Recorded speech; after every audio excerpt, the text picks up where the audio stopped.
Господине Рациć, Delta Holding како компанија инвестира буквално во целиот регион околу Македонија.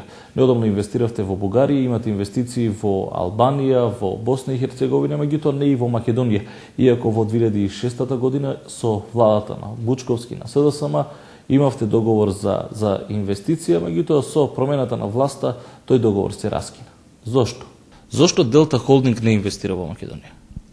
Mi u principu, da kažem, ne pravimo dogovore kada uđemo na neko tržište sa političarima kao osobama ili kao pripadnicima određenih stranaka. Znači, nego sa trenutnim političkim rukovodstvom određene zemlje, zato što smatramo da je to, da kažem, da se izrazim tako, i red, a i smatramo da je to pravi način da kada ulazite na tržište, da se obratite vlastima, da zamolite za pomoć, s obzirom da su naše investicije uvek značajne za svako tržište na koje mi ulazimo.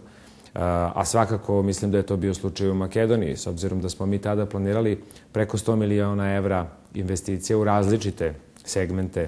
Сега сте во Бугарија, во Албанија, во Босна и Херцеговина, буквално во... Evo u svim ovim zemljama koje sam napomenuo imamo različite oblike. Меѓутоа, што се случи, може да се подсетите што се случи таа 2006 година? Информациите во Македонија беа дека дури господинот Мишковиќ, кој што е главниот на Delta Holding, со својот приватен авион долета во Скопје и оствари некоја полутајна средба со премиерот Груевски, па потоа наводно си заминал на лутено. Последува разноразни муабети, кој нудел мито, дека некој нудел мито, па некој отишол, последува ваши реакции дека тоа не е вистина. Тоа беше на буквално топ тема во Македонија. Што всушност се случи тогаш? Pre svega moram da kažem da je Delta na svim ovim tržištima, pa i u Srbiji, nije nikada, da kažem, bila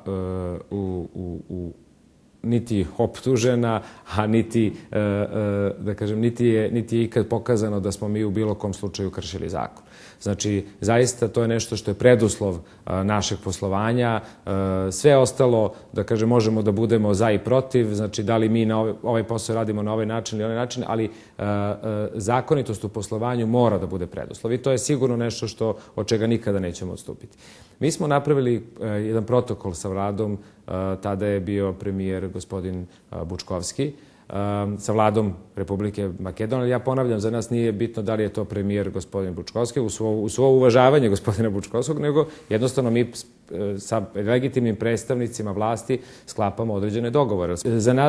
Za nas su predstavnici vlasti legitimno izabrani predstavnici državnih organa i mi u tom smislu sa njima pravimo dogovore. Mi smo napravili jedan investicioni plan, kao što sam već rekao, koji je trebalo da iznosi preko 100 miliona evra i vrlo brzo smo, da kažem, prvu lokaciju, potpisali smo ugovor za prvu lokaciju sa vladom koja se nalazi u naselju Karpoš u Skoplju, gde je trebalo da radimo, da kažem, jedan maksi centar, zatim u poljoprivredu, izvoz poljoprivrednih proizvoda, makedonskih poljoprivrednih proizvoda i drugih prehrambenih proizvoda kroz celu našu mrežu zemlje regiona, znači gde god je maksi, tu bi se prodavali makedonski proizvodi. Znači to je bio neki model koji smo mi ponudili vladi. Znači nije samo naša investicija trebala da bude, da kažem, benefit za makedonsko tržište, već i ulaz makedonske robe praktično u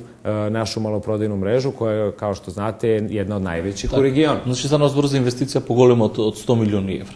Вие на некој начин имавте меморандум подпишано со претходната влада. Што се случи со новата влада? Kada se promenila vlast u Makedoniji, jer, da kažem, vrlo brzo su došli izbori 2006. godine, nama je raskinut ugovor za lokaciju. Koje je obrazložението? Дали има вистина во тие муабети дека некој некому нудел нешто? Prvo, mi smo saznali iz novina da nam je raskinut ugovor. Znači, mi nismo čak ni obavešteni formalnim putem. Onda smo dobili preko, da kažem, od ministarstva dopis. Naravno, mi smo se odmah obratili, mi smo hteli da zaštitimo naše interese i na kraju, kada nismo mogli to sa ministarstvom za transport i veze, mi smo morali da se obratimo sudu i danas je taj predmet na sudu. Moram da kažem, uz jako neka čudne procedure, čudna dešavanja da evo od kraja 2006. pa do danas, 4 godine kasnije, taj predmet nije rešen. Mi ćemo naravno iskoristiti sve pravne lekove da zaštitimo naše interese, ali jednostavno u tom trenutku smo shvatili da mi nismo dobrodošli u Makedoniji. Kakvi ste se odnosite? Вие се тужите, влезени сте во судски спор? Da, mi smo i dalje na sudu sa Ministarstvom za transport i veze. Kad to во Македонија или? U Makedoniji. S tim što kažem, mi ćemo ići u zaštitu naših interesa dokle god bude trebalo, zato što smatramo da je to jednostavno logično i da kažem, treba da pokažemo da ipak neku doslednost moramo da imamo svi zajedno u poslovanju. Објаснувањето на вашата компанија беше вака. Тогаш дојдоа избори и нова влада која беше лута на нас затоа што сме разговарале со нивните претходници. Pa, pretpostavljamo da je tako. Ne vidimo drugi razlog zašto bi neko promenio nakon nekoliko meseci odluku koju je donela vlada iste te države. Jeste bila druga vlada, ali kakve to veze ima, razumete? Znači, mi smo privatna kompanija, za nas obaveze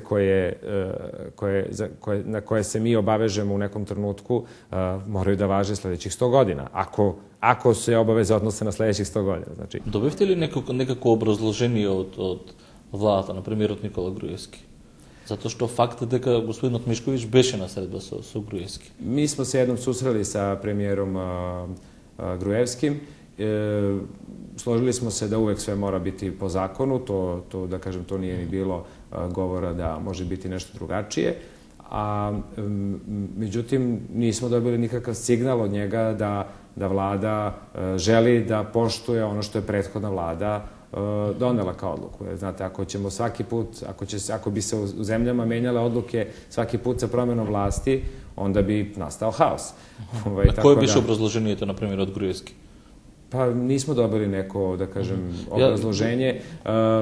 Čak ono što je bilo, da kažem, za nas krajnje neprijatno posle tog sastanka su neki mediji kod vas razne neke spekulacije objavljivali o tome šta je bila tema tog sastanka. Na tom sastanku je bilo jedno 10-ak ljudi, tako da tu ima dosta svedoka koji mogu tačno da posvedoče o čemu se pričalo, ali poenta je da mi i dalje smo došli kod premijera Gruevskog sa porukom mi ne želimo da odstupimo od tog plana investiranja, nemojte nas sprečavati u tome znači ništa drugo.